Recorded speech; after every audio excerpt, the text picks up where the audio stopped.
All right, well, all praises to the Most High God of Abraham, Isaac, and Jacob, and peace to everyone joining us on this program. This is the Fountain of Israel's Bible Studies program, and peace to everyone joining us on this live stream. We will be covering the topic of Black history, but not the typical Black history that we get when we are in school. Certainly, there's a lot of information that is skipped over, glossed over, never even mentioned, and we're going to cover some of those things. Typically, when we cover Black History Month, we get the usual.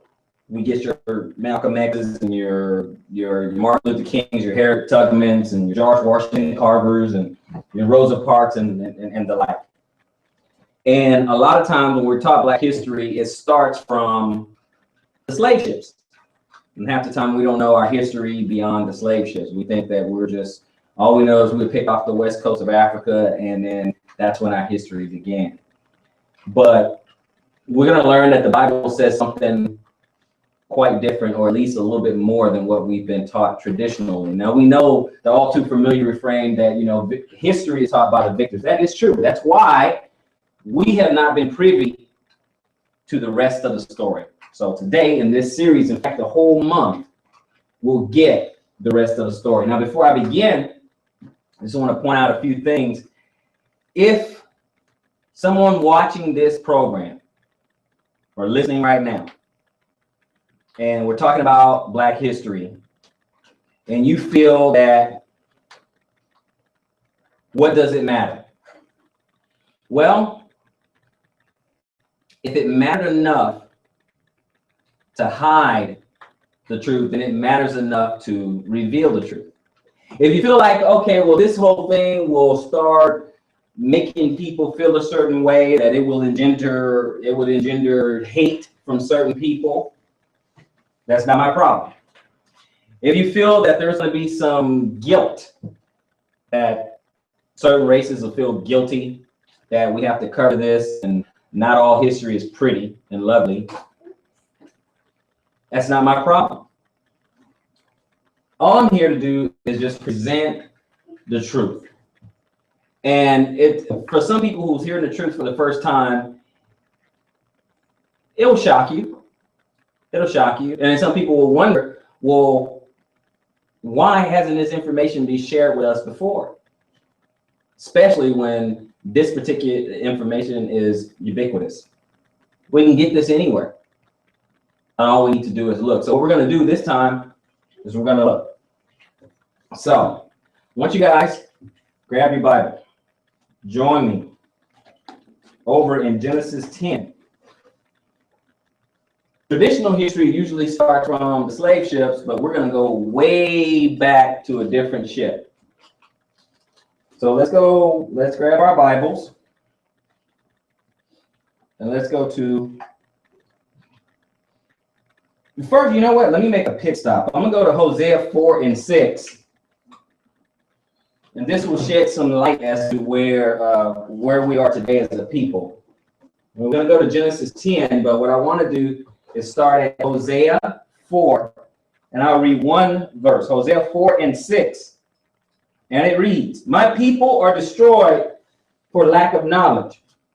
Because thou hast rejected knowledge, I will also reject thee, that thou shalt be no priest to me. Seeing thou hast forgotten the law of thy God, I will also forget thy children." Now going over to Genesis 10, and what we're going to discover is why a particular people has suffered so many tragedies. We say, well, Robert, a lot of people have suffered tragedies from time to time. Yeah, that is true. That is true. But not like this people. Not like this people. People have had, other nations have momentary hiccups throughout history. But this particular people has been spoiled throughout their entire existence. Of course, there was a period of time where Israel was on top. So let's go to Genesis and let's see the start of all this. Genesis chapter 10. Genesis chapter 10. Now let's take a look at this. Genesis chapter 10. All right.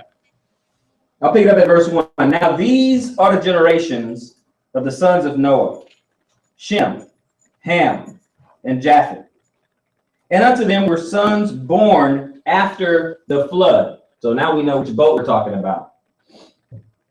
The sons of Japheth, Gomer, Magog, Madai, Javan, and Tubal, and Meshach, and Tyrus.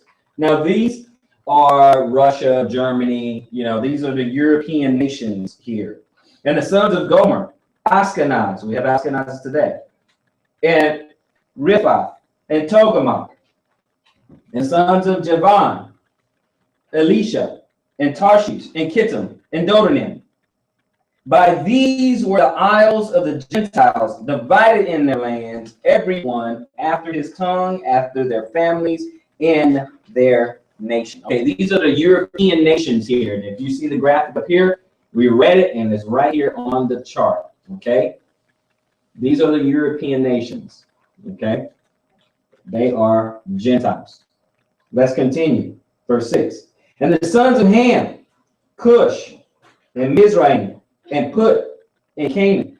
This is the beginning of the African nations. Okay? These are the beginnings of the African nations. In fact, from Ham came Nimrod, one of the first rulers of the earth. And the sons of Cush, Seba, and Havilah, and Sabta, and Ramah, and Satecha, and the sons of Ramah, Sheba, and Dedan. Okay? Now, let's get down to verse 20. Let's take a look. These are the sons of Ham after their families, after their tongues, in their countries, and in their nations. Unto Shem also, the father of all the children of Eber, and Eber stands for Hebrew, the children of Eber, the brother of Japheth, the elder. Even to him were children born. The children of Shem, Elam, and Asher, and Arphaxad, and Lud, and Aram. And the children of Aram, Uz, and Ul, and Gether, and Mash. Let me get down to verse 31. These are the sons of Shem after their families, after their tongues, in their lands, after their nations. These are the families of the sons of Noah after their generations, in their nations. And by these were the nations divided in the earth after the flood. So that's how we got civilizations.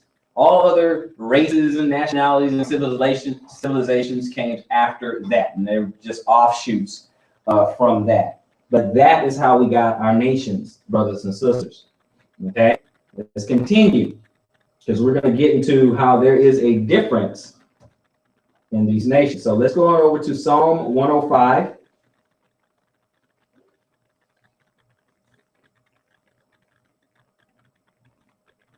Psalm 105.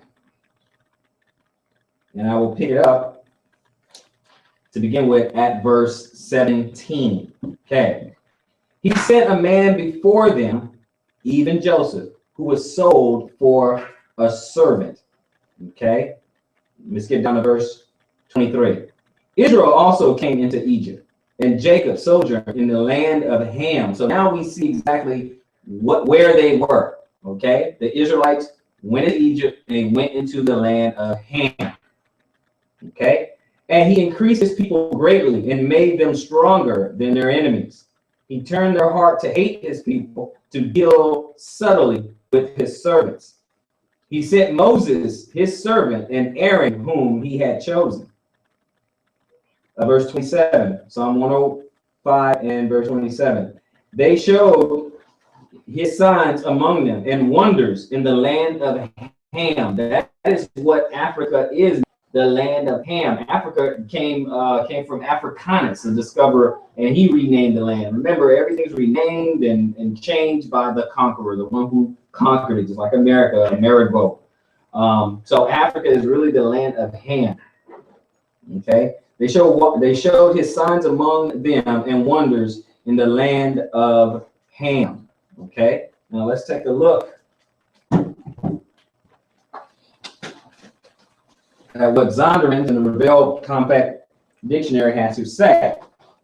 Okay, in Zondervan's Compact Bible Dictionary, it says Ham, the youngest son of Noah, born probably about 96 years before the flood, and one of 8 persons to live through the flood. He became the progenitor of the dark races, not the Negroes, but the Egyptians, but the Ethiopians, but the Libyans and the Canaanites. And that's where you see Lud and Put and Mizraim and Cush. That was their original name, okay? So he is the progenitor of the dark skinned race. Know something, because they made a point of saying not the Negroes, because they came from a different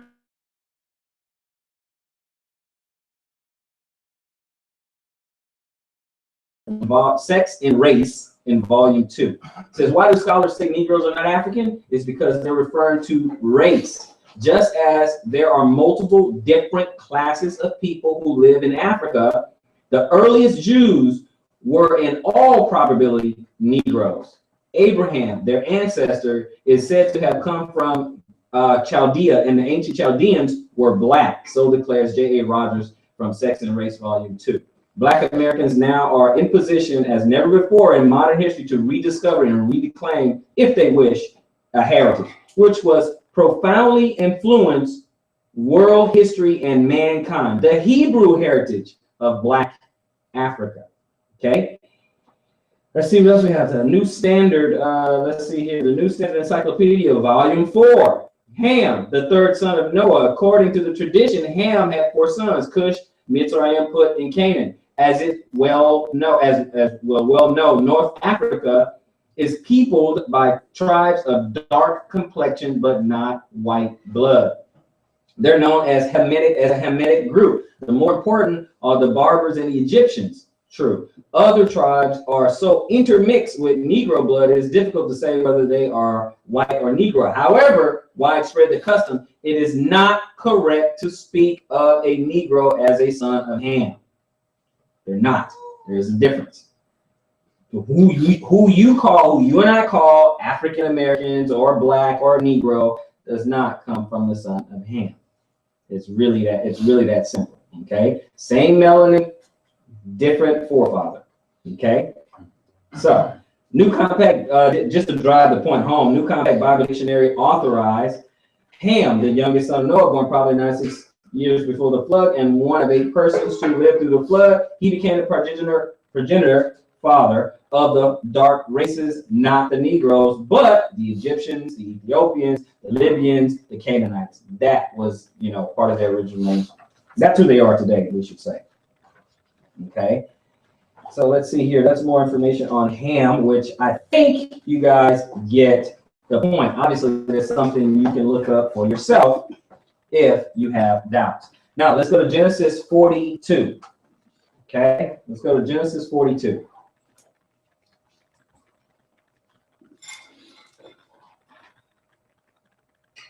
Genesis 42. And I will pick it up at verse 1. Genesis 42, verse 1. Now when Jacob saw that there was corn in Egypt, Jacob said unto his sons, why do you look one upon another? And he said, behold, I heard that there is corn in Egypt. Get you down thither and buy for us from thence, that we may live and not die. Okay, because a famine was coming and they were worried about that. Okay, and Joseph's 10 brethren went down to buy corn in Egypt. But Benjamin, Joseph's brother, Jacob, sent not with his brethren, for he said, lest peradventure mischief befall him, peradventure perhaps. And the sons of Israel came to buy corn among those that came, for the famine was in the land of Canaan. And Joseph was the governor over the land. Now we're going to take a look here. Joseph was the governor over the land. Okay, this is an Egyptian artifact right off the wall over there. Okay, and Joseph was the governor over the land, and he it was that sold to all the peoples of the land. Okay, he controlled all that. And Joseph, who was Israelite, brethren came and bowed down themselves before him with their faces to the earth.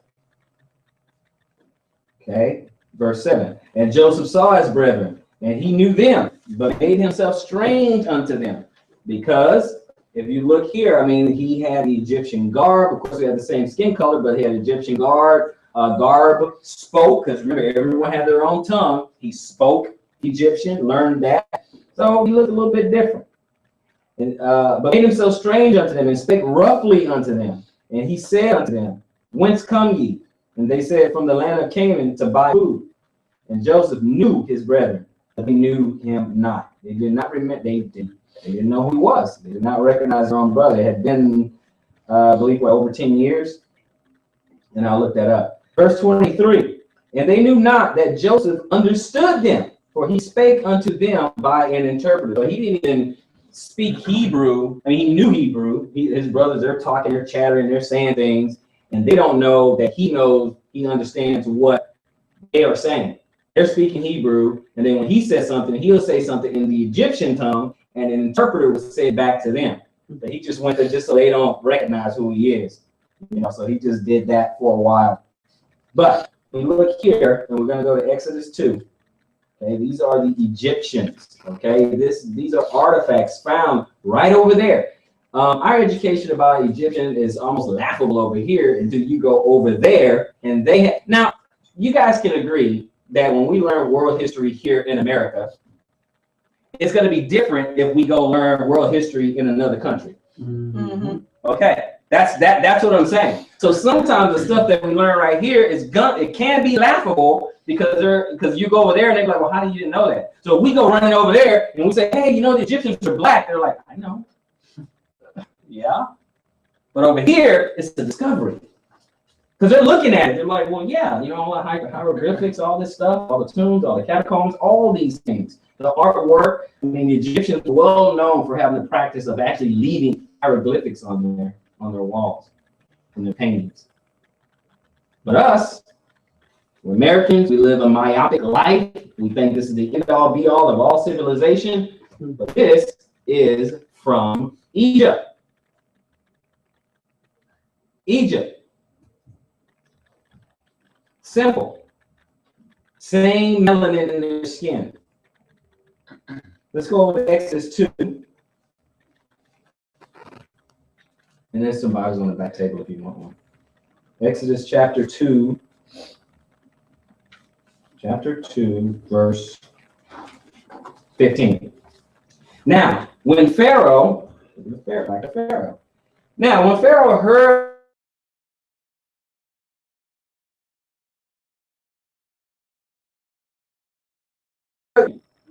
and he sat down by a well. Now the priest of Midian had 7 daughters, and they came and drew water and filled the troughs to water their father's flock. And the shepherds came and drove them away. But Moses stood up and helped them and watered their flock. And when they had came to Ruel, their father, he said, how is it that ye are come so soon today? Because back in that day, to go draw water and feed all the flock, that took some time. That took a few hours and stuff. That was a big deal. Go to the well, grab your buckets, go to the well, draw the water, go fill up the troughs so that the flock can drink, and go get some more and do that. It took a while. And these were his daughters too. So this wasn't big, strapping, strong men doing this for them. And they said, an Egyptian delivered us. Now, they're under the impression that Moses was an Egyptian. Why? Because he looked like an Egyptian at the time. Same skin, same melanin. And remember, he had just discovered, hey, you know what? I'm a Hebrew. And then he stopped, grooming himself like an Egyptian. But, it takes time for your hair to grow. So they thought he was an Egyptian. And they said, an Egyptian delivered us out of the hand of the shepherds, and also drew water enough for us and watered the flock. So remember, these 7 daughters, they're not as strong. But then you get Moses, and he goes there and helps them. And it helps them water the flock. It goes a lot faster. That's why the father was like, man, how'd you guys finish so fast? How did you do that? So Exodus 4.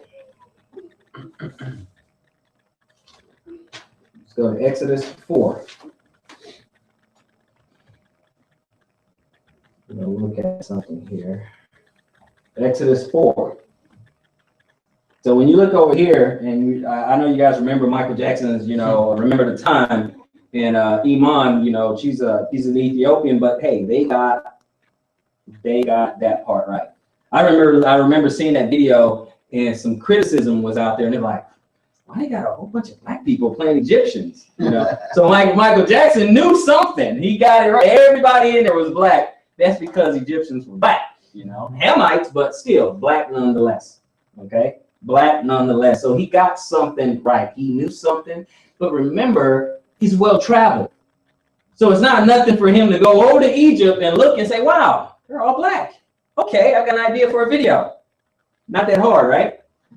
So let's go on over to Exodus 4 and look at verse 1. And Moses answered and said, but behold, they will not believe me, nor hearken unto my voice. For they will say, the Lord has not appeared unto thee. And the Lord said unto him, what is that in thy hand? And he said, a rod. And he said, cast it on the ground. And he cast it on the ground, and it became a serpent. And Moses fled from before it.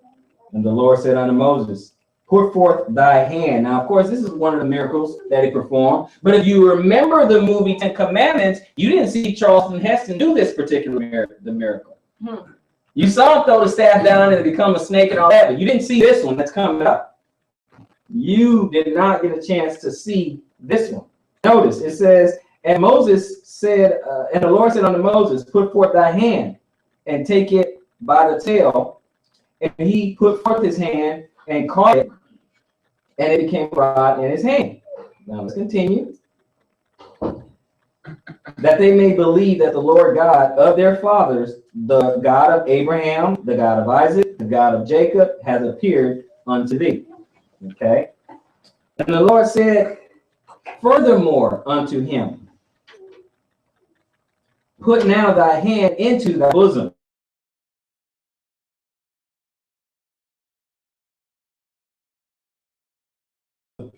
And when he took it out, behold, his hand was leprous as snow. Not a big deal for God.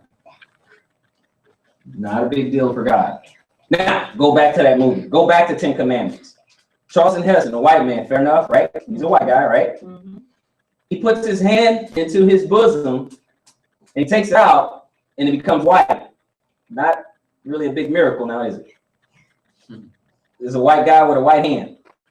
That's it. So if you're Moses, or if you saw this miracle, and all of a sudden this dark-skinned guy come out, his hand looks like that. And then he put his hand back in there and bring it out, and now it's all like the rest of his flesh. And he said, and he said, put thy hand, verse 7, put thy hand into thy bosom again. And he put his hand into his bosom again and plucked it out of his bosom. Okay, he just kind of put it in his tunic there. And behold, it was turned again as his other flesh. That would be a miracle. If you saw what you see on your screen right now, and then it returned back as his other flesh. Now, this is called vitiligo, but remember, this is not doing it at this time. That's what we have to remember. So let's take a look at the colors. Now, remember, this is Black History Month from the Bible. And I've already presented some evidence, but we're going to present some more. Again, like I said, you go over there, you look at it, you go to a museum, go to an Egyptian exhibit, you're going to see these things. This is like not a big deal. Okay? This is not going to be a big deal. So let's take a look at Job 30:30 as you take a gander at the screen there. Job 30:30.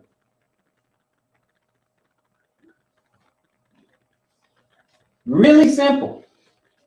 My skin is black upon me. How much interpretation do you need? I mean, do you need degrees after your name to understand that? That's this. And my bones are burnt with heat. Now, of course, there's a famine and everything, but again, because some people, they rationalize. One person, Facebook, arguing with my wife, well, black doesn't mean black. Oh, okay, black doesn't mean black. But white means white, red means red, but black doesn't mean black. Oh, they were just describing, how they feel. Well, my bones are burned with heat or whatever. Well, he was literally hot, famine, desert.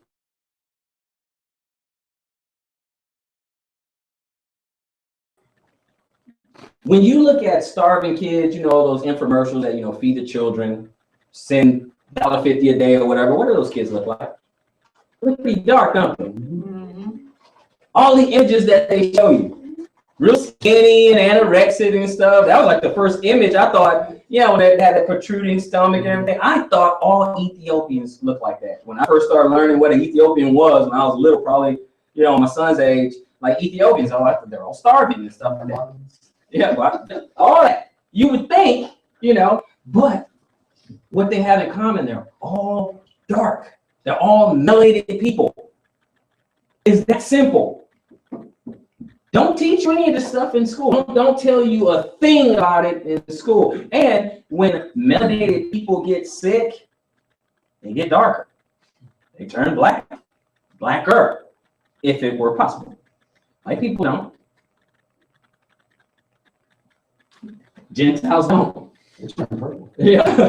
They get green. I'm feeling blue. You know, something like that. Green. They get, you know, so yeah. But history told by the victor. Nobody wants to admit what's plain in front of their face. History says it over and shows it and shows it. So, are you going to believe what you've been told? Or are you going to believe your own eyes? What you can read yourself? Completely up to you. Completely up to you. These are pictures, not drawings, okay? These are pictures right in there, in the exhibits, right off the walls, right there. Showing you the history. Slavery, picking grapes, you know, picking fruit stuff, Hebrew boys, little Hebrew boys. These are the things that we have to contend with. This is just in history.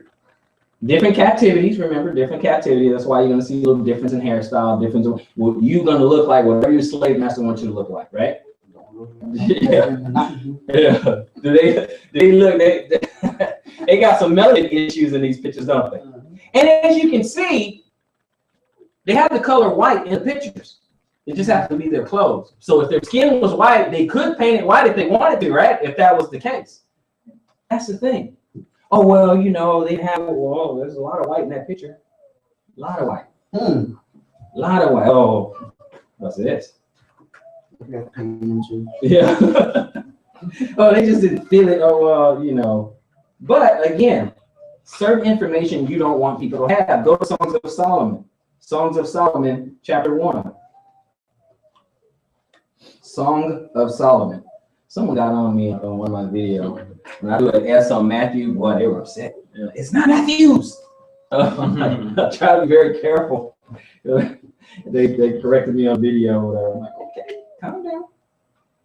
All right, so let's go to Song of Solomon, chapter 1.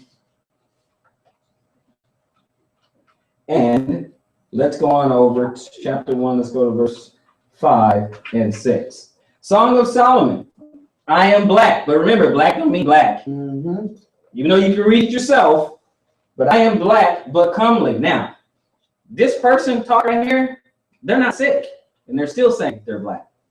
They're not depressed, and they're still saying they're black, because that's the excuse they were depressed, or their time of mourning, or they're just describing how they feel. You know, that's real convenient. That's real convenient, especially when you go back to the Hebrew and it still means black.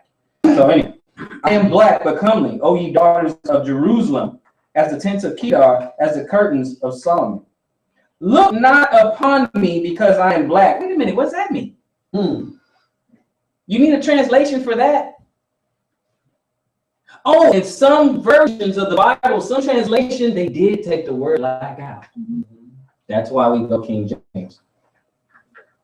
So a lot of people, they want to come to, you know, a teaching like this, or they look at a video like this and they say, well, you know, it doesn't matter. Well, if it doesn't matter, why do you got to lie about it? If it doesn't matter, why lie? Just put it in there. If it's in there, just put it the way it is if it doesn't matter. So obviously it matters to somebody. Obviously. So if a lie matters, the truth should matter. Look not upon me because I am black, because the sun has looked upon me. My mother's child were angry with me. They made me the keeper of the vineyards, but my own vineyards have I not kept. Okay. All right. But we're not done. Jeremiah 8.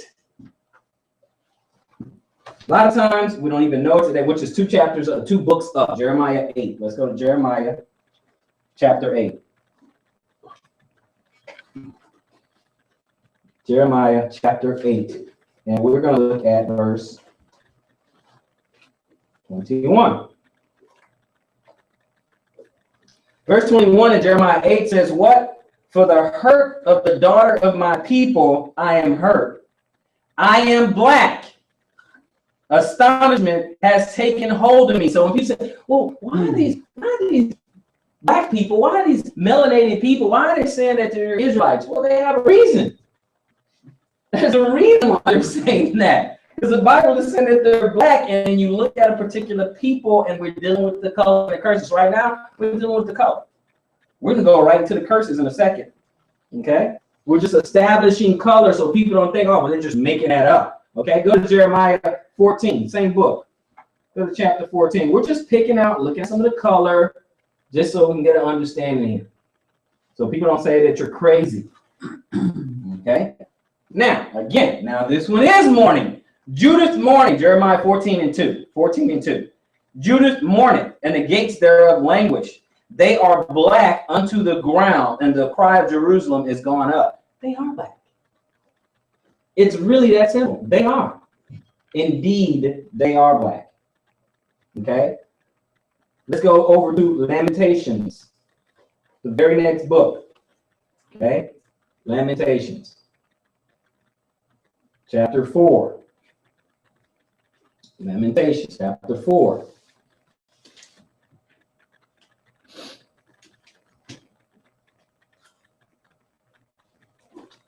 Picture on your screen, this is King James bound to the Assyrian king. Actual image. Hebrews, notice the dreads, notice the beards, notice the garments, notice the fringes at the bottom. Notice all that. This is on stone here, okay? Notice all those things. Same in the last picture. Notice the beard. Notice the fringes. Notice the hair. This is on the wall there. Sandals, fringes, beards, shepherd type people. It's over there on the walls. Okay. Let's look at Lamentations. We did 4 and 8. Did we do 8? We didn't do 8. Okay. 4 and 8. Lamentations. Their visage, their image is blacker than a coal.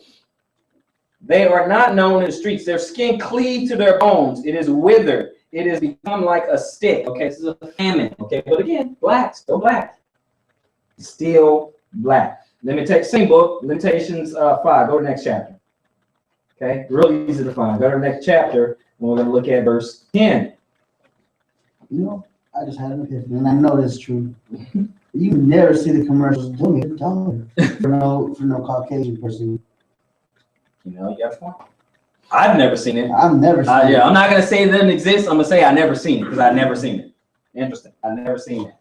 Lamentations 5 and 10 says, our skin was black. So that's got to at least close their argument right there. It says our skin is, so you can't put on emotion. You can't, well, that doesn't mean, our skin was black like an oven because of the terrible famine.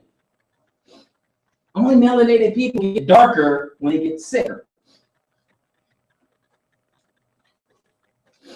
Wow. Amazing. Absolutely amazing. If you've seen black people when they have cancer treatment or whatever, and it's not going well, they start looking really dark. It's colored. It gets really bad. Then you look at Gentiles with cancer, and let's say it's going bad or whatever, they don't get darker. They get a little discolored, but they don't get darker. No, they get colored. Yeah, they don't have color, but they get colored at that time. Okay, I want to show you guys something else. I do. I want to show you guys something else, and it's easy to find. Let's go to Revelation, last book of the Bible. Go over there. I want to show you something real quick, and I want us all to use common sense, because a lot of times the church will trick us into thinking you can't understand the Bible without us, the church. Mm-hmm. You can't understand the Bible. You need help. Okay?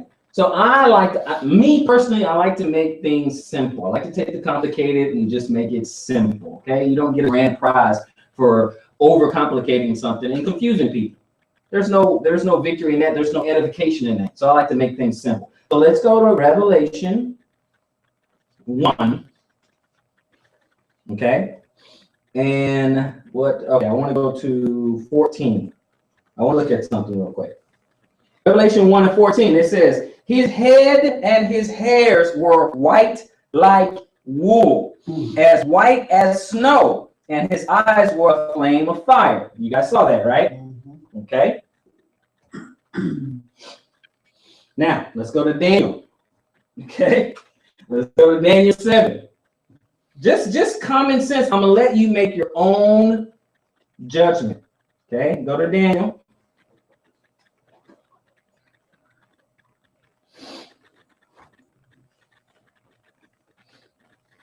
Daniel 7. Okay. Daniel 7. Now let's look at verse 9. Daniel 7, verse 9. Let's look at this. I beheld till the thrones were cast down, and the Ancient of Days did sit, that's the Father, whose garment was white as snow, and the hair of his head like pure wool. His throne was like a fiery flame, and his wheels were burning fire. Let me see where it says over here. Looking for it, his feet were as burnt brass. That's back in Revelation. Mm-hmm. Let's go back in Revelation. Let's go back over there. I was looking for that. I must have missed it. Oh, I didn't read 15. Right? That's what that was? Okay. Yeah. That's what that was. And another Revelation 14. 1. Chapter 1 and verse 15. Oh, I'm sorry, verse 15. There you go. And his feet like unto fine brass. Look at the picture in front of you guys. That's white woolly hair, and look at fine brass. You make your own decision. Now, I want you to look what's in front of you now on the screen. I want you to look at that, and I also want you to listen to the description. Okay, hair like wool, pure wool, eyes flame of fire, and feet like brass. And the people who we call Jews right now in Jerusalem, you tell me if they fit the description. Not even close. You tell me. And Revelation says what? I know the works of those who call themselves Jews and are not. So obviously there's some imposters. Couldn't have been us because we just now woke up as to who we are. But they have been calling themselves Jews for centuries. Isn't that true? That's true. For centuries. Oh, we're Jews. We're Jews. We're Jews. We even came back and became a nation.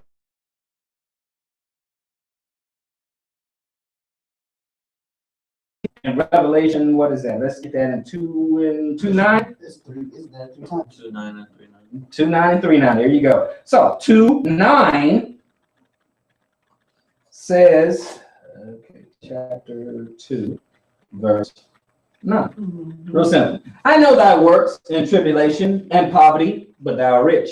And I know the blasphemy of them which say they are Jews and are not, but are the synagogue of Satan. For the longest, we've been calling ourselves church. We never call our place of worship synagogues. Not us. So one, we never call ourselves Jews until we just figured out we're Jews, and we never call our places of worship synagogues. But there is a particular people that always call themselves Jews and actually call their place of worship synagogues. This says poverty. We haven't got no state. Exactly. So we know it's 2:9 and 3:9. So just for fun, just for clarity, just to be thorough, we're going to do it again. Okay. In chapter 3, verse 9. Behold, I will make them a synagogue of Satan, which say they are Jews and are not, but do lie. Interesting. And I pointed this out before, but my wife made me read that carefully. In fact, she didn't read that again. She said, notice what it says. She said, but do lie. I was like, uh-huh. They know. She said it means they know. Because if they didn't know, they would be mistaken. To lie is deliberate, okay? They're not mistaken. I said, you know what? You're absolutely right. Behold, I will make them to come to worship before me, before thy feet, before the real Jews' feet, and to know that I have loved thee. So they do lie. It's up to you. This fits the description. Burnt brass, woolly hair. It's really not that hard to get. It's really not. You can make it hard. You can deny it all you want. It is what it is. Oh, and when we read in Revelation and we see where people will come to make war with the Lamb, we see why now, don't we? Because that didn't look like the picture that was put before us all these years. Because if, color doesn't matter, it doesn't matter. Why did it matter for you to put that picture in front of us? If it didn't matter, you should have never put a picture in front of us ever, because it doesn't matter. But you took the time to put a picture in front of us. So now, when we're looking for that picture in front of us, and that guy kind of sort of fits that description, and you start worshiping that Antichrist, and he shows up and all that, and then with a guy that looks kind of like the picture in front of you could show up, you're going to fight against him. But they love to say, oh, well, it doesn't matter. Color doesn't matter. It does matter because you're going to be deceived. So it matters. It mattered enough for you to lie about it. So it matters. It matters enough for you to put the picture in our face in the first place. So it matters. Obviously, it matters. If it didn't matter, you would never put the picture in front of us. Why? Because it doesn't matter. Yeah, that shows the people, they only be putting the picture anyway. They're not supposed to do that. Not supposed to do it anyway. So we didn't do it. Israel didn't do it. We're not supposed to do that anyway. Let's go to Numbers 12, guys. Numbers 12. Just so we can keep it moving. Let's go to Numbers 12. Fourth book in the Bible. Easy to find. Number 12. And that one has S at the end of the screen. Numbers, so don't. I know. My wife is a grammar Nazi, so it's okay. I stay on my toes. She keep me on my toes. You just correct me at home. So Numbers 12. Let's look at verse 5. Let's say verse 5 in Numbers 12. Okay. All right. And the Lord came down in the pillar of the cloud and stood in the door of the tabernacle and called Aaron and Miriam, and they both came forth. And he said, hear now my words. If thou be a prophet among you, I, the Lord, will make myself known unto him in a vision, and I will speak unto him in dreams. So if there's a prophet among you, this is what he's saying. This is the difference he's putting between any other prophet and Moses. We got to pay attention. He says, so, and the Lord will make myself known unto him in a vision, and I will speak unto him in a dream. My servant Moses is not so, who is faithful in all my house. With him I will speak mouth to mouth, even or indeed apparently. Just like I'm speaking to you right now, that's how clear Moses heard the Lord. Even apparently, and not in dark speeches. And the similitude of the Lord shall he behold. So he will see a shape. Moses saw all that. He did see a form. And he heard a voice, just like you're hearing my voice right now. That's the difference with Moses. Wherefore then, were you not afraid to speak against my servant Moses? This guy is special to me, and you're going to talk crazy to him? Worried about who he's marrying? He's special, but everybody now wants to spit on him and step on him. They want to spit, yeah, just total disrespect. Total disrespect. You need to leave Moses alone. You need to leave him alone. He has a special place with the Lord. And behold, And the cloud, and the anger of the Lord was kindled against them, and he departed. So they spoke to the Lord too. It just wasn't a good thing. And the cloud departed from off the tabernacle, and behold, Miriam became leprous, white as snow. Miriam's an Israelite, and she became leprous, white as snow. You see how important a visual is? It starts to make sense. Now your brain can grab hold of something. These two pictures, these are two what we can call black women. Leprous, albino. They were dark, because we read all these colors. They were dark, brown, black, whatever, and she ended up looking like what you see in front of you. And it wasn't a good thing. Aaron said unto Moses, alas, my Lord, I beseech thee, lay not the sin upon us, wherein we have done foolishly, and wherein we have sinned. Let her not be one as one dead, of whom the flesh is half consumed when he cometh out of his mother's womb. You know, because you know how we look kind of pruny when our babies look a little pruny sometimes. So that's what we have to understand. White as snow. Okay. Also, we have in Acts 21. Speaking of Moses, early on when we were talking Moses being mistaken as an Egyptian, you guys want to go over to Acts 21 real quick because we got someone else. We got somebody else. I was just talking about this the other day. Yes, sir. Okay. So we're talking about Moses, who was mistaken as an Egyptian. We read that. We saw that. You guys saw that. One more person. This time it's New Testament.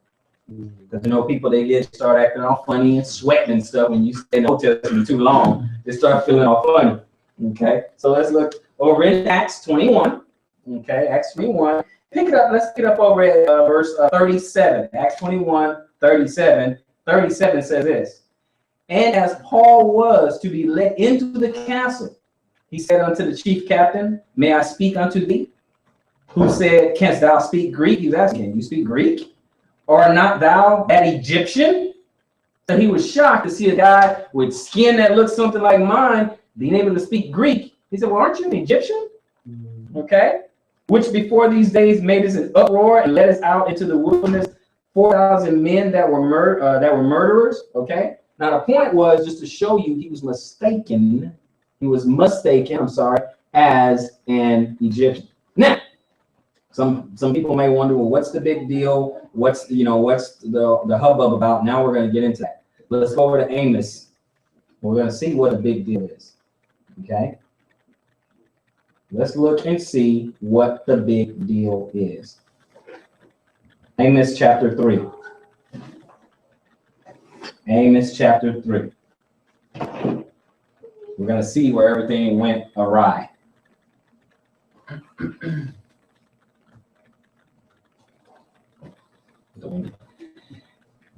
Amos chapter 3. Okay. In verse 1, it says this. Hear this word that the Lord has spoken against you, O children of Israel. So we know who he's talking to. Okay, the Israelites. This is why. Against the whole family which I brought up from the land of Egypt, saying, you only have I known of all the families of the earth. Therefore, I will punish you for all your iniquities, which is sin, which is lawlessness, which is wickedness. So we're wondering, you grow up. It doesn't matter whether you're Israel or not. You grow up, and some kids, they wonder, those who are Israel, they wonder, why are we thus? Kind of like Rebecca when she had the kids, and why are we like this? Why are we in a ghetto? Why do we have it so rough? Why are the cops killing us? Why is when a crime is committed and sentence is handed down, why is it we got to get 20 years stealing a hot dog and a Gentile can commit murder and be out in 3? Why is there an imbalance? How does that even make sense? You're starting to see why. So when you gotta get 5 years, South Park missing get 45 Yeah, for the same crime. Yeah, same type of. For one hand. Yeah. That's the difference. If you go look at crime statistics, you will see an imbalance that it'll keep you up at night. You're like, what is this going on in this country? It's really going on all around the world, but we live here, so you were wondering, like, wow, really? Something doesn't seem right. It's 2016, and just the last couple of years? Your Gray, your Trayvon Martins, your Browns, all these things, Sandra Bland, all this stuff recently happened. They all happen to be Israelites. It's going to keep happening. Here's the bad news. It's going to keep happening. It's going to get worse. Mm-hmm. That's the bad news. It's going to get worse. But the good news is that there is an end to it. And stay with me to the end of this series, and you'll see how it will. So we're going to go over to Daniel 9. Go to Daniel 9.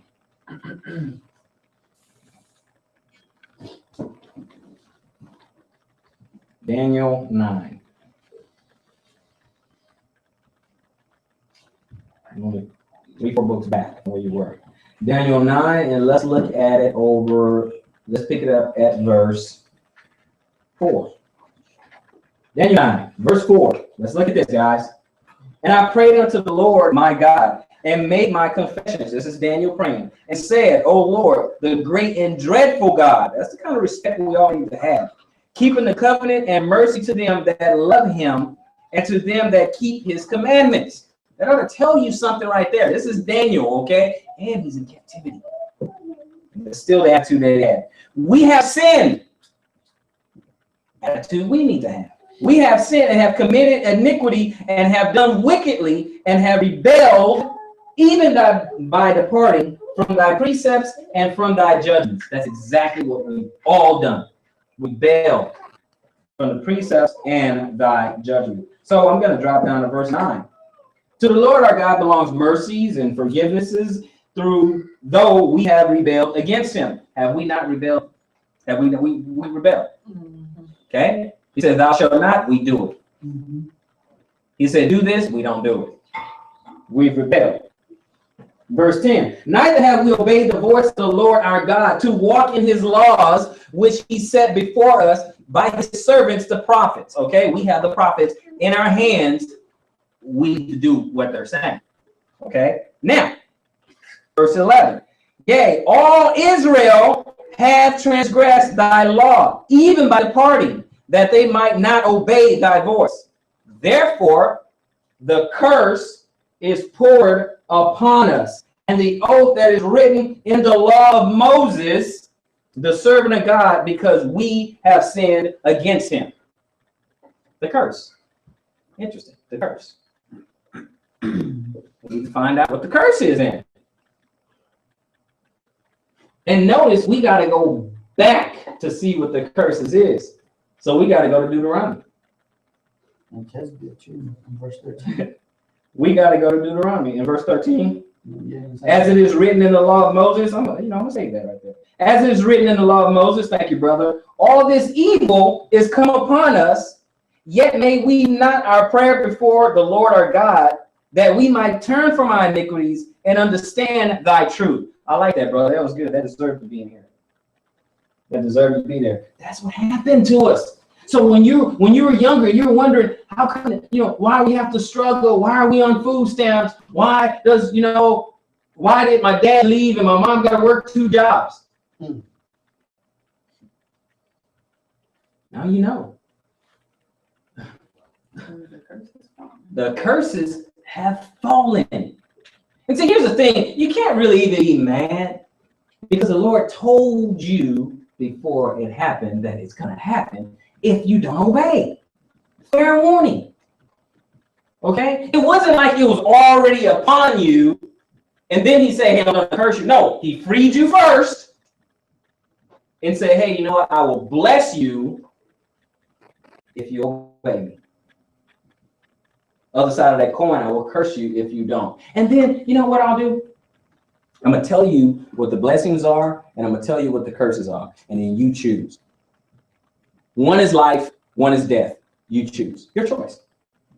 Go to Deuteronomy 28. That's what he does for us. So don't think for a second he wasn't being fair. Don't think for a second he wasn't being fair. Because he told you first. Okay? Deuteronomy 28. So this is not about hate. This is about awakening. This is not about racism. It's about awakening. It's about opening your eyes and saying, okay, now what's going on makes sense. I need to get back with my God. Now this makes sense. That's what it's about. But at least you're going to know why. When you're suffering, you at least know why. When did the train fall off the tracks? That's what you want to find out. And that's what we're learning today. And that's what this entire series will be about. Deuteronomy 28. Now, he made us a deal. He made the house of Israel a deal. Remember what we read earlier? Only you have I known, because he didn't give it to anybody else. No other families on it. I didn't make this promise to anyone else. I didn't make this deal. I didn't extend this offer to anybody else. Only you. Do you take it? What did they say? All that I said. All that said, we will do. Over and over and over. Check with them. Make sure you take the deal. We take the deal. We'll do it. But we didn't. We'll do it. But we didn't. Deuteronomy 28. Listen to this. And it shall come to pass, if thou shalt hearken diligently unto the voice of the Lord thy God, to observe and to do all his commandments, which I command thee this day, that the Lord thy God will set thee on high above all nations of the earth. All these blessings shall come on thee and overtake thee. That's how powerful the blessings will be. They will overtake you. You can't run from the blessing. How would you like to have a blessing chasing after you? Okay, overtake thee if thou hearken unto the voice of the Lord thy God. Blessed shall thou be in the city, and blessed shall thou be in the field, wherever you go.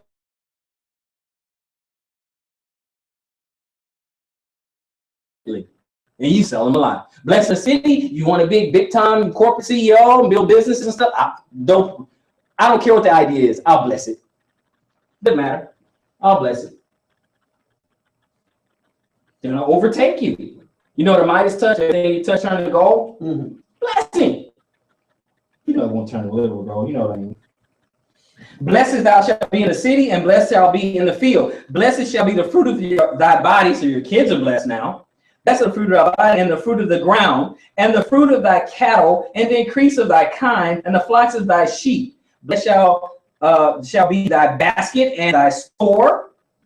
Blessed shalt thou be when thou comest in, and blessed shalt thou be when thou goest out. The Lord shall cause thy enemies that rise against thee to be smitten before thee. They can try to come and overtake you, but it's just not going to work. If God be with me.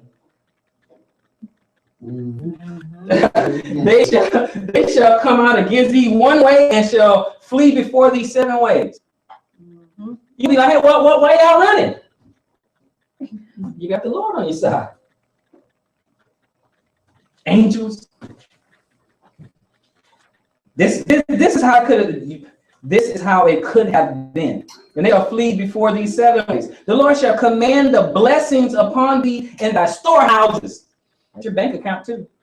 And it shall be thou settest thy hand, and in all that thou settest thy hand unto, and he shall see everything you put your hand on to be blessed. How many times you try to do a business and you know what you're doing, but it's not working? How would you like it to be blessed? Okay? Anything, in all that thou settest thy hand unto, and he shall bless thee in the land which the Lord thy God giveth thee. The Lord shall establish thee on holy people unto himself, and he has sworn unto thee, if thou shalt keep the commandments of the Lord thy God and walk in his ways. All the people of the earth shall see that thou art called by the name of the Lord, and they shall be afraid of thee. Is that happening right now? Is everybody afraid of the minorities? No. They scared before different reasons. Yeah. So they're kind of scared. But they're scared they can do something about it. They can kill you. They put you in jail. They can do whatever. They can do something. See, the fear that they have now, they can do something about it. They're doing it before you. They're already doing it. Yeah, they're doing it. That's what we're talking about. But we're going to skip down. Let's go to 15. Let's skip down. Okay. Now we read something about some of the blessings. That's one side of the coin. Let's look at the other side of the coin. Okay. That two sides, right? No matter how thin the pancake, there's always two sides. Especially one with the fear in the city. There you go. Exactly. But let's look at this. But it shall come to pass, if thou wilt not hearken unto the voice of the Lord thy God, to observe to do all his commandments and his statutes, which I command thee this day, that all these curses shall come upon thee and overtake thee. Believe me, they overtook us. And he's still doing it right now. So we're getting into what Daniel was talking about. He already knew, because he said it's written in the law of Moses. He read that. So he already read it. Okay? And he already said, we have sinned, we messed up, we didn't listen, and all these curses will come upon us.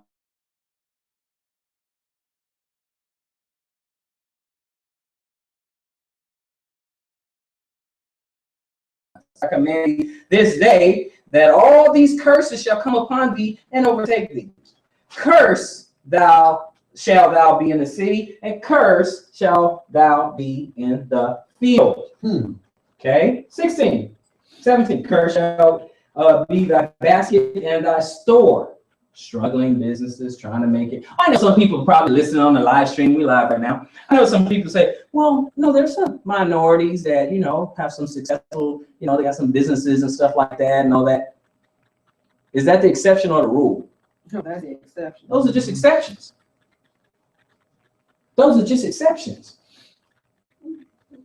Is all Israel prosperous? No. Yeah, okay, yeah, we got some Michael Jordans. When he was playing, what color was the guy who wrote his paycheck? Okay, so let's continue. Okay, let's continue. Let's go 25. There's a whole lot of curses, and we're going to try to hit as many of them as we can. 25. The Lord shall cause thee to be smitten before thy enemies. Thou shalt go out one way against them, and flee 7 ways before them, and shall be removed into all the kingdoms of the earth. We are a people who has moved into all the kingdoms of the earth. You don't need a PhD to understand that. And thy carcass shall be meat unto all the fowls of the air and unto the beasts of the earth, and no man shall pray them away. When the slaves were being hung up in trees, they didn't bury them. But the birds and animals ate their bodies. Only happened to a particular people. The Lord will smite thee with the botch of Egypt, and with the emerods, and with the scab, and with the itch thereof thou canst not be healed. Okay? The Lord shall smite thee with madness, and with blindness, and astonishment of heart. Scared for your life all the time. When they went through these slavery, and they went through these captivities, these various captivities, don't you think they feared these things? See, these things happen in the various captivities. These things happen in the various captivities. See, these captivities only happen to a particular people. Because you're going to get people to come and tell you, say, well, the Asians, they had to build the railroads and stuff. Okay, yeah, okay, that's one affliction. Okay. Well, what about the Holocaust? Okay, well, that's one affliction. But did they go through all these captivities? What about all of them? Everybody can pick one. Yep. But sign Israel up for all of them. Okay. Yeah. Okay. Anybody can do one. Anybody. Okay. 29. And thou shalt grope at noonday, as the blind gropeth in the darkness. And thou shalt not prosper in all thy ways. And thou shalt be only oppressed and spoiled evermore. Look at the captivities in front of you. And no man shall save these. Look at they're in and out of captivity. You had one master, you went to another master. Then another master took over. Then another master took over. That's what you're looking at. Because that's exactly what happened. 30. Thou shalt betroth a wife, and another man shall lie with her. Thou shalt build a house, and thou shalt not dwell in it. I'm sorry, in slavery, did not the slaves build a house? It doesn't matter which captivity. Did not the slaves build those homes, and the master stayed in them? Did not the slave have wives? But master can come in there and take your wife. Nothing you can do. Well, you can try to stop him and be a man and get killed for it. So there's no power in your hand. There's no might. So master sleeping with your wife, impregnating her, there's nothing you can do about it. So wouldn't you have some madness right there? Wouldn't that cause some kind of madness? No power.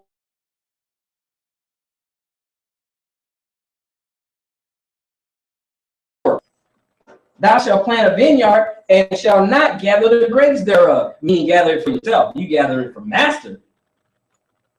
But you can go work the field and all that stuff, but that's not for you. You get the scraps that master don't want. Get the leftovers. But the good stuff, bring that into the house, let the cooks prepare for the master, and you get the scraps of what we don't want. That's what's going to happen. We're going to keep reading. Thy ox shall be slain before thine eyes, and thou shalt not eat thereof. So you can grow your cattle, you do all that, and master come in, yeah, I'm gonna take that. That's my goal. that's my goal. That's my. But master, you were about to throw it away, and it was sick, and I nursed it back to health, and it looks good now. It's mine now. Thy ass shall be violently taken away from before thy face, and thou and shall not be restored to thee. He don't give you back, he don't owe you nothing. Okay, thy sheep shall be given unto thy enemies, and thou shalt have none to rescue them. Okay, let me see down 30.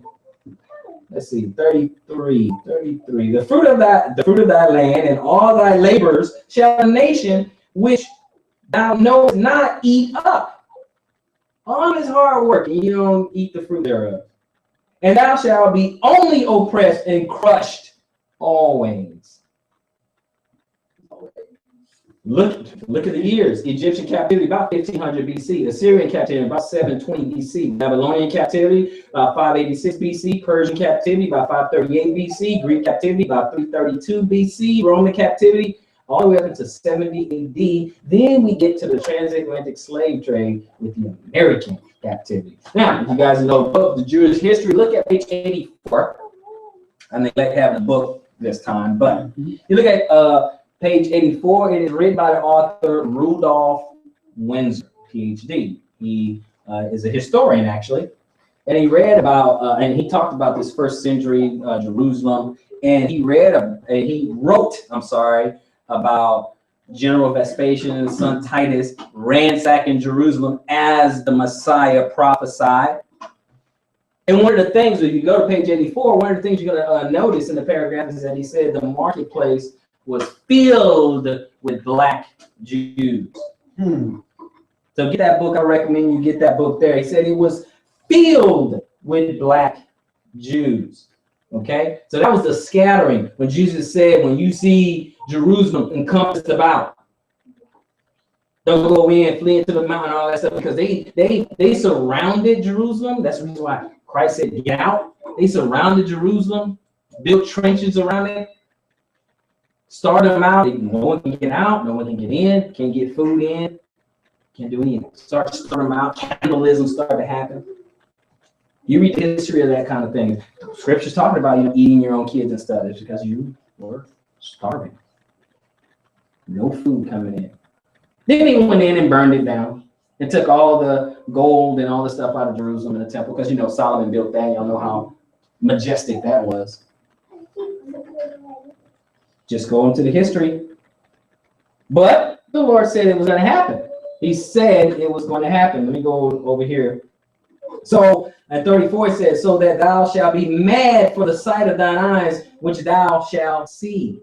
It's going to drive you crazy, all this tragedy in verse 34.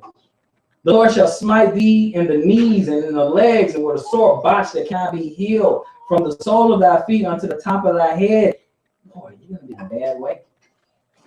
That's what the Lord said. The Lord shall bring thee and thy king which thou shalt set over thee unto a nation which neither thou nor thy fathers have known, and thou shalt serve other gods, wood and stone. And the two biggest religions, obviously, is Islam and Catholicism. One is known for stone, the other is known as for wood. Stone statues.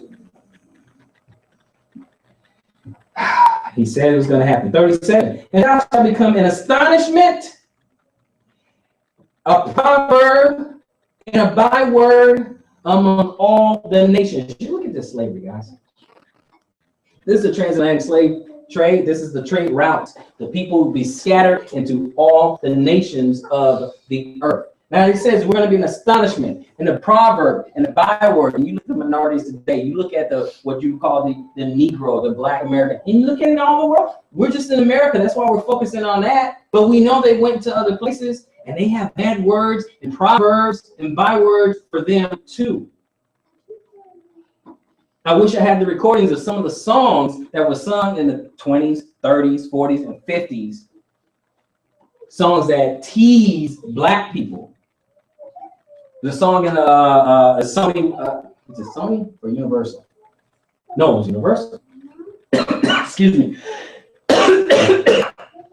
Talking about N-word. N-word song was like N-word love the watermelon, N-word love. Song came out. I was listening to it the other day, actually. Kind of shocked. It's one of those songs, I wish I knew it. I'm sorry, it just popped in my head, but I wish I knew it. It was one of those songs, it was like a Dixie song. Kind of had that little Dixie feel. That hit dun, dun, dun, dun, dun, like that. I kept saying, you know, the N-word like the watermelon and all this other stuff. Just making fun of it. It was an astonishment and a byword and a proverb. How many of those mean jokes you heard when you grew up? An astonishment, a byword, and a proverb. Did you know what? When we get there, I'm going to show you a couple of pictures that will shock you. But it went on. It went on in our country. Okay, let me go on. I'm going to skip on down to 41. Thou shalt beget sons and daughters, but thou shalt not enjoy them, for they shall go into captivity. How do you think a mother and a father feel? They have a little kid, 4 years old, and a master comes snatch him up and go sell him. You never see your kid again. Drive you crazy, wouldn't it? You wouldn't even want to live anymore. You're like, you know what? I can't do this. My kids are gone. You know how you're living as a slave. You know how they're going to be treated. Can you imagine your little girl? A slave master got her and take her off somewhere. I know. Don't even want to think about it, but it happened. Don't blame you. I have kids too, but it happened. That's what we can't forget. It happened. And thy trees and thy fruit of thy land shall the locust consume. 43. The stranger that is within thee shall get up above thee very high, and thou shalt come down very low. We know that happened. We know that's true right now. But we did not want to listen. He shall lend to thee, and thou shalt not lend to him. He shall be the head, and thou shalt be the tail. Remember, we are reading the curses. Does the Israelites own banks? No. We don't. What industry do we own? The industry, the whole industry. I'm talking the whole industry. Yeah, the whole industry. Do we own food and beverages? No. The movie company? No. Entertainment? No. Sports teams? No. I mean, the industry as a whole. Do we own? No. Oh, well, music? No, you don't. You have a label, but someone above you is a distributor. You're like a subcontractor.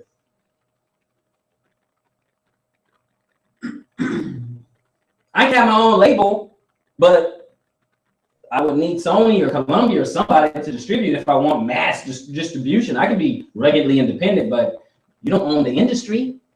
You're just one label among a bunch. And if you're in business, then you know that, 20% in any industry owns the other 8, controls everything. Just 20%. Everything. Not that many movie companies. All the movies come out of less than like a dozen companies. None of them are Israelites, by the way. None of them own it. None of them own it. But 45, moreover, all these curses shall come upon thee and shall pursue thee and overtake thee till thou be destroyed, because thou hearkenest not unto the voice of the Lord thy God to keep his commandments and his statutes, which he commanded thee. 46, and they shall be upon thee for a sign and for a wonder, and upon thy seed forever. You can't get out of these curses. You can march all you want and you're still going to be cursed. Marching. March all you want. They didn't march with us. Yeah. These are the type of things that happen to us, brothers and sisters. These are the type of things that are there. And for it not to be important, it just said these will be a sign and a wonder. A sign indicates something, right? It said follow the signs, or look at the signs, or read the signs, because it's trying to tell us something. So when you're wondering why we're in this condition, these are the signs. Why is life so hard for you? These are the signs. How come the other nations are doing better than your nation? These are the signs, and this is why.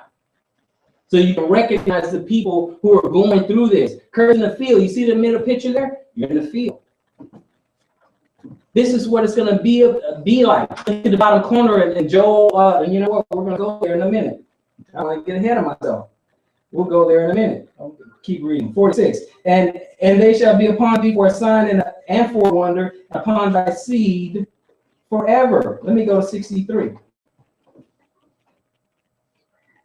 Okay, but you know what? Let me.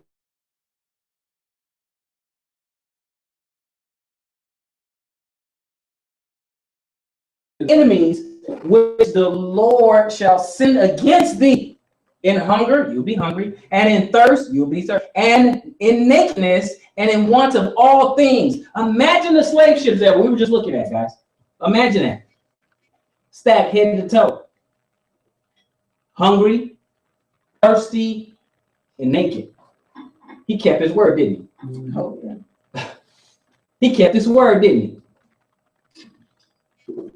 Stacked like rats. Let that marinate for a second. Therefore shall you serve thy enemies, which the Lord shall send against thee in hunger and in thirst and in nakedness and in want of all things, and he shall put a yoke of iron upon thy neck.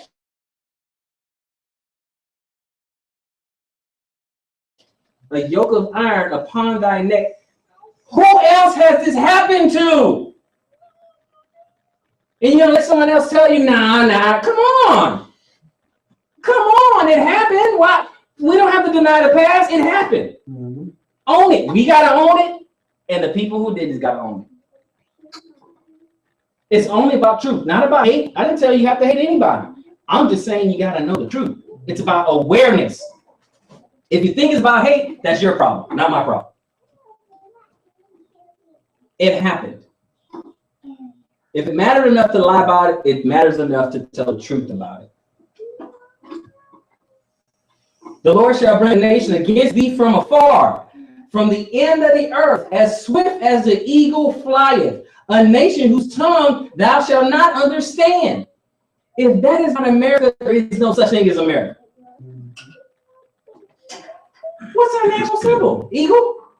Far nation. From Jerusalem or the west coast of Africa. Pick one. Did we understand the language when we got here? No. What's your name? Kunta. No, Toby. That's what we're dealing with. That make people uncomfortable? Not my problem. It's just about the truth. That's it. That's all I care about. We're going to go over here. Where am I? 49. A nation of fierce countenance, because these are Gentiles, you don't know, they didn't normally see. They're in the West, they're in Africa, coming off the west coast of Africa, and all of a sudden, a dark-skinned guy oppressing you, tying you up, and selling you to a white-skinned guy. Kind of scary. And not just you, your brother, your mother, your sister, your sons, cousins, everybody just rounding you up. That's what's happening. A nation of fierce countenance. But let me drop down to 60. Well, there's another thing that's happening to us today. We want to talk about, black on black crime, as they say in verse 54. So that the man that is tender, young, among you, and very delicate, his eye shall be evil towards his brother, and towards the wife of his bosom, and towards the remnant of his children, which he shall leave. That's what's happening right now. Even in our own, I'm trying to be like a hip hop enthusiast or whatever, but the highest selling ones is the ones where they talk about violence, talking about grabbing a gat and putting a hole in his brother's head or something. When you disrespect me, I'll gun you down. I get my AK-47, my Glock, my Desert Eagle, all these things. That's what we're talking about. So it's young and tender, young thugs, okay, and very delicate. His eye shall be evil towards his brother. So we're in this thing together, but we hate each other, okay? Even towards his brother and towards his wife of his bosom. What are we doing as minorities?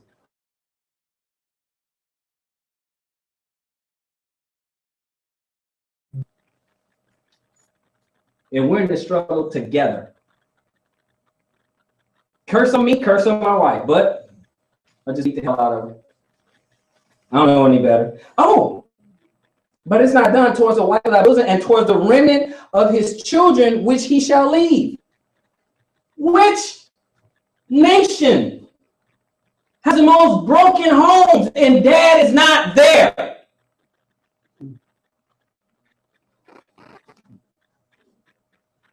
Am I making this stuff up? Not making it up. It's happening. These curses have pinpoint accuracy, don't they? Oh, yeah. They hit. Four of us in this. I know, right? 2, 3, Right there.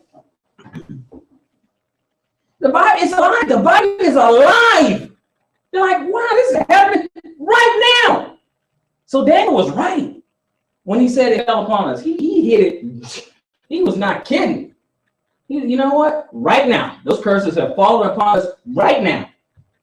Okay, so that he will not give to any of them of the flesh of his children whom he shall eat, because he has nothing left in him to siege and the straightness wherewith thy enemy shall distress thee in all thy gates. So no matter what,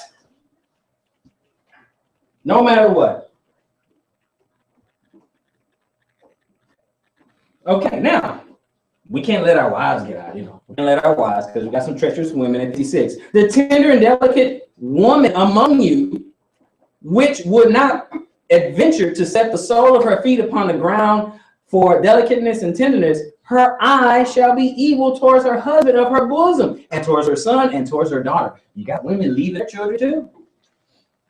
It happens. Evil towards her husband. I don't need a man.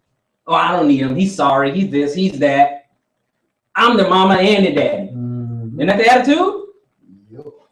That's the attitude today. That's what we got today. That's what's going on. But you don't hear the other nations say stuff like that. You don't hear the other nations say that.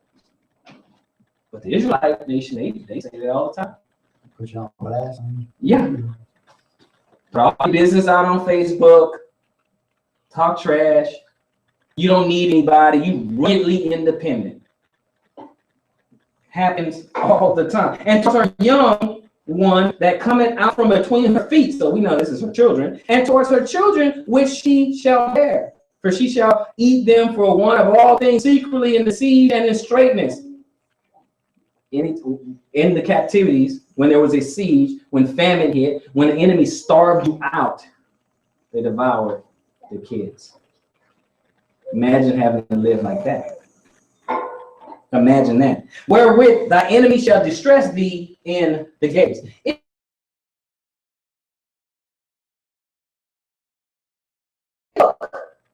That thou mayest fear this glorious and fearful name, the Lord thy God. I'm gonna go to 63. See, there's a lot of curses. See, now this is how good the Lord is.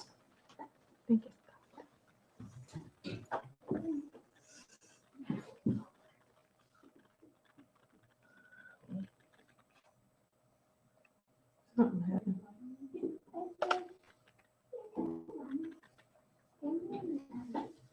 That's like a whole set. I know she looks different. Okay, and this is when it opens up to make almost okay. It's almost done. I'll reach the limit. It's live. Yeah. It's zero. So you're not gonna make it to the end. I won't.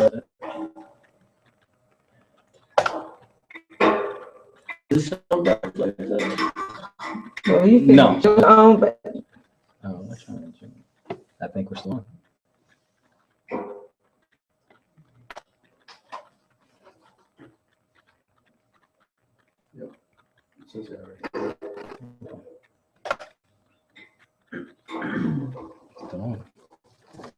So we're gonna start wrapping up. We're getting towards the end. We're getting towards the end. Okay, 63, 28, 63. And it should come to pass that as the Lord rejoice over you to do you good and to multiply you, so the Lord rejoice over you to destroy you and to bring you to naught. And ye shall be plucked from off the land where thou goest to possess it. 64. And the Lord shall scatter thee among all the people from the one end of the earth, even unto the other, and there thou shalt serve other gods, which neither thou nor thy fathers have known, even wood and stone. And among these nations shalt thou find no ease, neither shall the sole of thy feet have rest, but the Lord shall give thee their trembling heart, and a failing of eyes, and a sorrow of mind. And thy life shall hang in doubt before thee. Thou shalt fear day and night, and shall have no assurance of thy life. In the morning thou shalt say, would God it were even, and wish it was nighttime. And at even thou would say, would God it were morning, or wish it were morning. For the fear of thy wherewith thou shalt fear, and for the sight of thine eyes which thou shalt see. And the Lord shall bring thee into Egypt, into Egypt again with ships. We know that you don't need a ship to get to Egypt when you're in Africa. That's correct. You don't need a ship to get there. So we know what this ship is. There's a little symbol on the back of our dollar bill. It's like a pyramid, right? Mm-hmm. Symbolic for Egypt, right? Mm-hmm. And yet we're here in America, just as the eagle flies. It's all prophecy, people. All prophecy. By the way, whereof I spake unto thee, thou shalt see it no more again, and there ye shall be sold unto your enemies for bondmen and bondwomen, and no man shall buy you, meaning will redeem you, will bring you back. No man will do it. It's not going to happen. You have to wait for the Messiah for that. Now, I want you to notice something. We started Deuteronomy 28, and we are reading the curses at verse 1. I mean, the blessings at verse 1, excuse me. We started reading the blessings at verse 1. We stopped at verse 15. That was the end of the blessings. So we're at 14, then at 15, it starts saying, okay, now all these curses are going to happen. Notice that from 1 to 14, it talked about the blessings, but we're all the way at 68, and it was still talking about the curses. So he's trying to scare us into doing right, and that didn't work. 1 through 14, blessings. 15 through 68, curses. That still didn't scare us enough. Fact, right? Did anyone notice that? Joel 3. Go to Joel 3. We're going to start rounding this out. Let's go to Joel 3. I want you to take a look at the picture in front of you so we can look at Joel 3. I'm going to start at 1. Joel 3 and verse 1. For behold, in those days and at that time, when I shall bring again the captivity of Judah and Jerusalem, I will also gather all nations, and I will bring them down into the valley of Jehoshaphat. And I will be with them there for my people and for my heritage, Israel. whom they have scattered among the nations and parted my land. And they have cast lots for my people, and have given a boy for a harlot, and sold a girl for wine, that they might drink. Yea, and what have you to do with me, O Tyre and Zidon, which is Africa? You look at the screen, it's an African selling an Israelite. This is a picture, a depiction, but a picture's worth 1,000 words. Okay? That's it. That's a good point.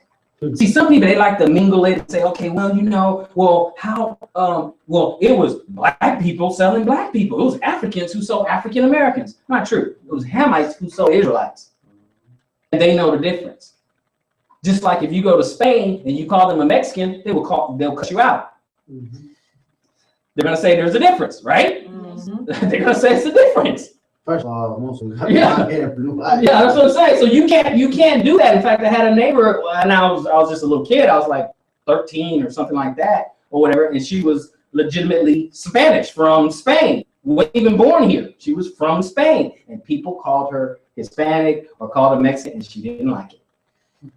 She said, "I'm not Mexican. I'm Spanish." She'll correct you every time. Now, for the uninitiated, you would think, well, what's the difference? Well, look, the same thing happened. Africans know the difference from themselves and African Americans. Mm-hmm. Yeah, totally. We know African. Yeah, I know the difference. I got told by an African at HEB, he goes, "You're not Mexican." Yeah, I was like, you know. The uneducated, they don't know. They're just ignorant. They don't know. There's a difference. Yeah, there's a difference. It is what it is. You know, you can accept it or not, but it is what it is. And all the coasts of Palestine, will you render me a recompense? And if you recompense me swiftly and speedily, will I return your recompense on your own head? Because you have taken my silver and my gold and carried it into your temples by my goodly pleasant things. The children also of Judah and the children of Jerusalem have you sold unto the Grecians. So the European person in the picture. Okay, Greek, white, is same thing, European. Okay, to the Grecians, that you might remove them far from their border. Isn't that what happened in slavery? You got removed far from your border. The Bible spoke of it. Said it was going to happen, and it happened. Go figure. God, perfect. Okay, perfect. Okay, let's see here. I want to look at a few more places right here. A few more places, and we will cut it out. Okay, just looking at some pictures here. There's slavery. These are slave tickets. Slave for sale. The actual copies of these vouchers here. Men, women, and children. Cash. Buy yourself a Negro. Boys. How about Deuteronomy 32:24? How about Leviticus 26 and 22? How about a people who had children? Now, it's bad enough your kids get sold into slavery. How about your babies used for gator bait? How about that?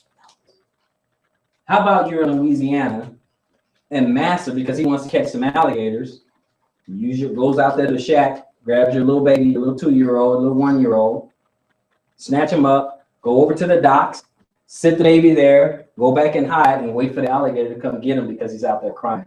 Cold, wet, dark. How about that? Bet you didn't learn that in Black history. Mm-hmm. And yet, it happened. All the evidence is there. And yet, it happened. Oh, and by the way, these are advertisements. Mm-hmm. This is not something someone came up with last week. This was then, when it happened. This is vintage. These pictures, postcards, and stamps and stuff. Vintage. Look up gator bait. I know it makes some people uncomfortable, but it happened. It happened. That's what we have to understand. Slave ships, yokes of iron. Bible has 100% accuracy. Well, how can we tell? Because the curses have 100% accuracy. That's how we know. They hit their target area.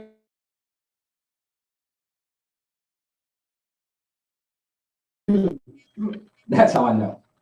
If it was supposed to be some yokes of honor on your neck or your ancestors' neck, they got it. They got it.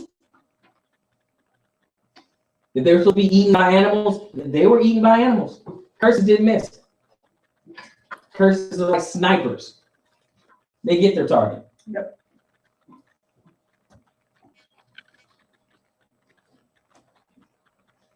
This particular part of our series, I like to use pictures because I need you to get in a mindset for the rest of it. This is the foundational lesson so you can understand all the rest. Everything else will make sense. That's how you know. This is over in Australia. Out in the bush.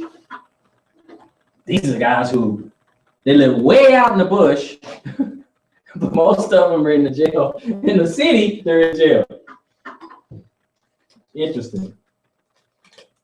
And how'd they get there? Snatched up into slavery, got on ships, took them out into Australia, had them build all the major cities, and then pushed them out into the outback. Who were their slave masters? Europeans. Look at history. That's all you gotta do. Look at history. Now, he said, cursed you shall be in the field, cursed you shall be in the city. Did you learn about Black Wall Street and Black History Month in school? No. Let me tell you about Black Wall Street. Tulsa, Oklahoma, 1921. Black community decide we can be prosperous. We can do well for ourselves. All we have to do is get together. 1921, not even that long ago. Not quite 100 years ago, almost. We can be prosperous. And he would say, hey, you know what? They had 600 businesses, 21 churches, 21 restaurants, 30 grocery stores, 2 movie theaters, 6 private airplanes, 1 hospital, all Black doctors, 1 bank, and its own school system. Not a myth, it happened. Yep. Just go look at it. 1921. You know what happened? Rumor has it that a little Gentile girl cried wolf, and they said, we can't have that, and they dropped bombs on it. Gap Band even wrote a song, you dropped the bomb on me. Well, we can't have these Black people. They're too uppity. So if you really want to know about American terrorism, it happened in 1921 on a Black community. People were dying in that community and didn't even know why. Why are we being bombed? Tulsa, Oklahoma. 1921, a group of white burnt the Black community of Tulsa, Oklahoma to the ground. It was the wealthiest Black community in the United States, known as Black Wall Street. Fire bombs. And this is what it looked like. Oh, you want an actual picture? That's an actual picture right there. Real picture. This is after the fact. Because Black people were getting a little too uppity. But the Lord said, cursed shall you be in the city. Look at this curse. That little date right there in the corner. 6/1/1921. Curses hit their target every time. Every time. Ruins of Tulsa. And it's dated, if you look closest, really close, 1921, 6/1/1921. This is after the fact. All those 600 businesses and banks and yeah, after the fact, that's what it looks like. Let's talk about human zoos. Human zoos. Bet you didn't learn that in Black History Month. But they gave you some Harriet Tubman.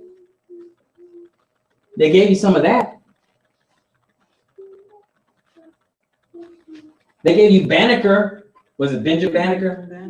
They gave you that. But they didn't tell you about the human zoos. They didn't tell you about snatching up little Black boys and little girls, taking them over to Paris because the white people over there never seen a Black person before. So they put them in a zoo. Say, hey, come look at Black people. Look at that. I told you about that. But that's in the history.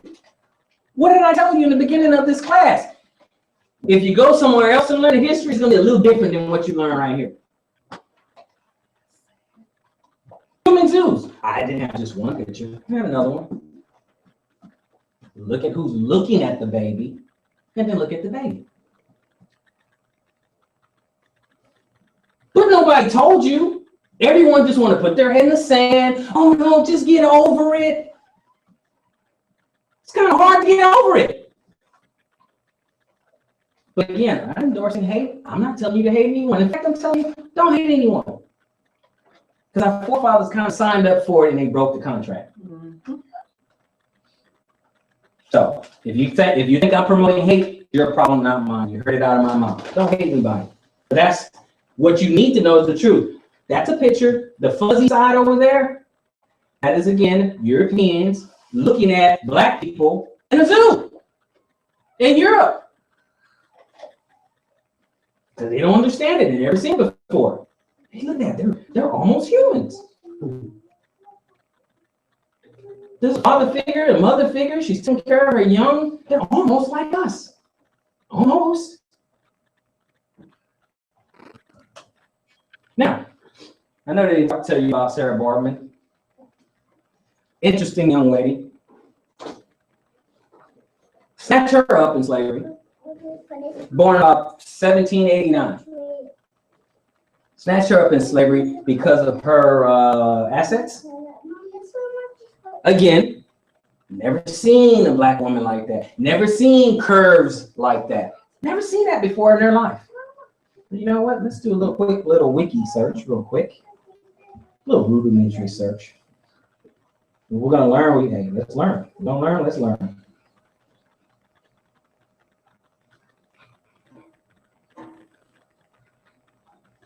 But you have Sarah Boardman here. They named her, she was like in the circus. They named her like Hottentot Venus. Put her in the circus. Promised her riches and fame and just all kinds of stuff. And let's just say they lied to her. So when she got snatched up from her tribe, they took her over there. And they put her on display. I just want to look at the wiki real quick. They put her on display. Yeah, there we go. Perfect.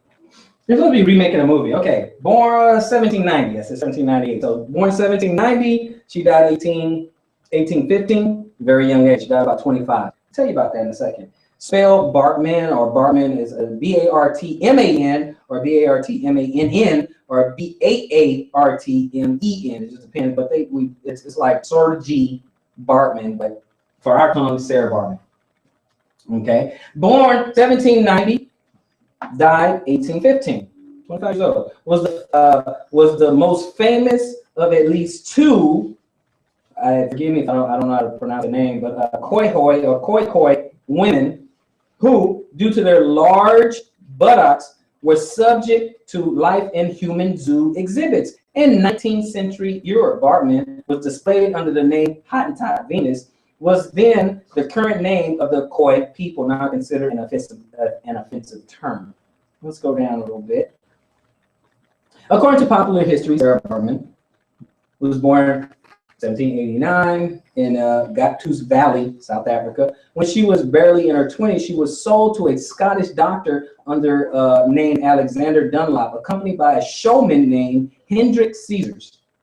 She spent 4 years in Britain being exhibited for her large buttocks. Her treatment caught the attention of British abolitionists who tried to rescue her on the grounds that they felt her performance was indecent and that she was being forced to perform against her will. Of course, they sued. They tried to take her to court free. No man shall buy you.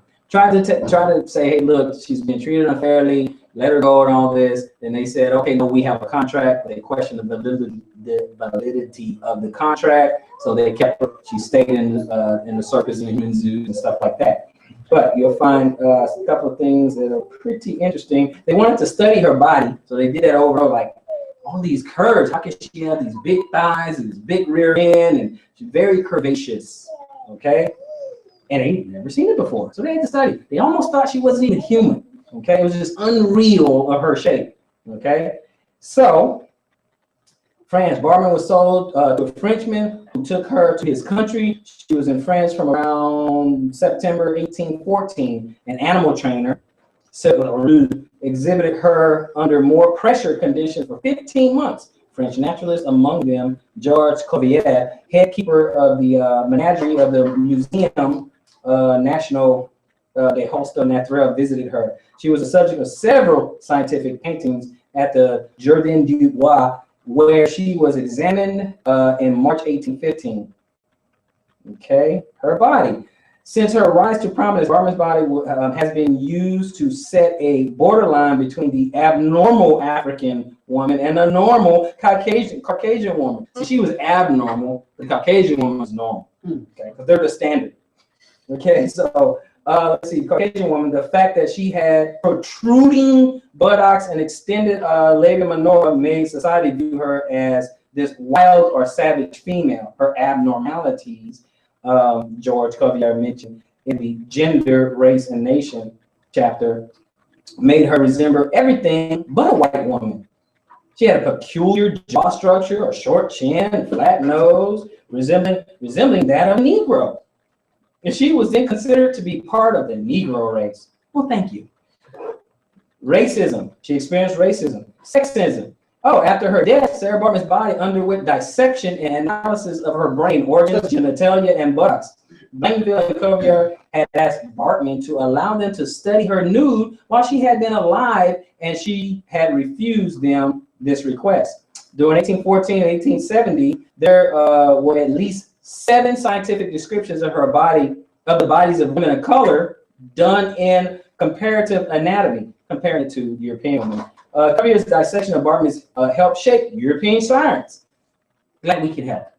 Bartman, along with several other African women who were dissected, were referred to as Hottentots, sometimes bush women. The savage women was seen as very distinct from the civilized female of Europe. Thus, 19th century scientists were fascinated by Hottentot Venus. In the 1800s, people in London were able to pay 2 shillings apiece to gaze upon her body in wonder. Bartman was considered a freak of nature. For extra pay, one could even poke her with a stick or their finger. One of the other things that they did tell you was that the Europeans used her for sex. They had never seen a woman's body like that. All these curves. And so they had sex with her. And she died so young because she died from STDs. A lot of them. The curses don't miss their mark. They do not miss their mark. They studied her body. They were gazing at it like, what is this? Is she even human? Just because she had curves. This is just because of curves. That's it. I was wondering what the European women look like. Yeah. Oh, and those curves influence something. Next slide. They influenced the bustle because European women didn't have curves. No hips, no derriere. Yeah. Our men were kind of interested in this thing, so maybe we ought to have some curves. And so Israelite women out there, when you were told you didn't look right, and yet you're stealing everything from you. Full figure, your hips, your lips, even a tan, even your skin color. But you're no good. So they tell you, savage, not even human. That's what they tell you.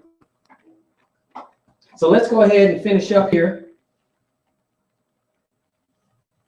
Okay, why did I put Luke in there? I think we talked about it. Let me go Luke real quick, Luke 21, because I think we talked about Jerusalem being ransacked in 20. So Luke 21:20, yeah, that's what we're talking about. General Titus and Vespasian, when they surround Jerusalem. And when you shall see Jerusalem compassed with armies, then know that the desolation or destruction, therefore, is nigh. Let them which are in Judea flee to the mountains, and let them which are in the midst of it depart out. And let not them that are in the countries enter thereinto. Because you're going to get surrounded, you're going to get killed, you're going to get starved out. So don't come to Jerusalem. When you see the armies coming, stay where you are. And if you see them coming in your end, get out. And that happened 70 AD. Okay? But let's look at Jeremiah 17. I got about 2 more places, and then we will wrap it up, brothers and sisters. Jeremiah 17. Jeremiah 17. And verse 4. 17 and 4. Check this out. Jeremiah 17:4, it says this. And thou even thyself shalt discontinue from thine heritage that I gave thee. So Israel, we're not operating in our heritage. Because he said you're going to discontinue that. Our beards and our fringes, and all our laws, all this we inherited. Because unto Israel pertaining to doctrine and the oracles of God and everything, right? And you're going to discontinue from that. That I gave thee, and I will cause thee to serve thy enemies in the land which thou knowest not. For ye have kindled a fire in my anger, which shall burn forever. It'll feel like forever. It'll end. It'll feel like forever, but we will cease from our heritage. Let's look at Psalm 83. Okay? Let's look at Psalm 83 real quick. We got just a few more places hanging there with me. And we will wrap it up. Hang in there with me. Psalm 83 and what verse I want? Okay, 83 and 1. Keep not thou silence, O God. Hold not thy peace, and be not still, O God. For lo, thy enemies make a tumult, and they that hate thee have lifted up the head. They have taken crafty counsel against thy people, Israel, and consulted against thy hidden ones, Israel. They have said, come, let us cut them off from being a nation, that the name of Israel may be no more in remembrance. Why we don't call ourselves Israel? Because it's conspired against us. When we forgot, of course, we went to all these nations, lost our language, lost our heritage. Okay, no more Hebrew talking, none of that. Not serving, we serve the other gods. And by the time the book comes back to you, it's served up under the banner of modern Christianity. So even when you read it, you didn't understand it. And they conspired the whole time to cut them off from being a nation. So when they stopped calling us Israel, and the Ashkenazis come in and call themselves Jews, remember, they don't call themselves Israelites. So when they come in and call themselves Jews, the whole world agrees. Okay, yeah, there's a Jew. You are African American. You are African American. No. You're a boy. No. You're Negro. No, you're black. How many proverbs and bywords do you need to describe a people? But everyone else is cut and dry. I'm German. Done. I'm Russian. Done. Japanese. Done. But to the black man here, or black woman, or African American here, it's 4, 5, 10 titles and descriptions and continents and colors. Not to mention the ugly ones, comb and jigaboo, stuff like that. I already know that. Porch monkeys, all that. I know it's ugly, but it happened. We gotta deal with it. It happened. Proverbs, bywords, and astonishment. Didn't we just look at human zoos? Astonishment. How accurate are those curses? Pretty accurate, aren't they? Okay, now, let me see what else we got here so we can wrap up these last 2 verses. I'll read for you. Okay, they have come said, let us cut them off from being a nation, that the name of Israel be no more in remembrance. That's why you haven't been calling yourself Israel, because you don't remember. For they have consulted together with one consent. They all agree. They are confederate against thee. So when the Ashkenazis come in and say that they're Jews, everyone agrees. You ask somebody who's a Jew, tell you, give me a picture of a Jew. You know what you're going to get. You know the picture you're going to get. Everyone agrees. The tabernacles of Edom and the Ishmaelites of Moab and the Hagarenes and Gebel and Ammon and Amalek and the Philistines with the inhabitants of Tyre. So you're talking about, let's see here. You're talking about Rome. You're talking about the Ishmaelites, the Arabs, that, of Moab, the Hagarenes, Gebel, the Greeks, the Philistines, the Africans. We can go on and on and on. Even the Chinese. You ask them, show me a Jew. They're going to give you beard, yarmulke, and mazel tov. That's what they're going to show you. Accuracy. Accuracy. 100% accuracy. Okay, so I'm going to go to one more place. and then we're done. I'm gonna go to Isaiah, and don't worry, I'll read it for you. If we're gonna learn, if we're gonna get the story, let's get the whole story. We're gonna get it, let's get it all. Okay, so I'm in Isaiah 42. I'm gonna pick up at 18, and we'll wrap that up. Hear ye deaf, and look ye blind, that you may see. Who is blind but my servant? It's us. Or deaf as my messenger that I sent? Who is blind as he that is perfect, and blind as the Lord's servant? Saying many things, but thou observest not. Opening the ears, but he heareth not.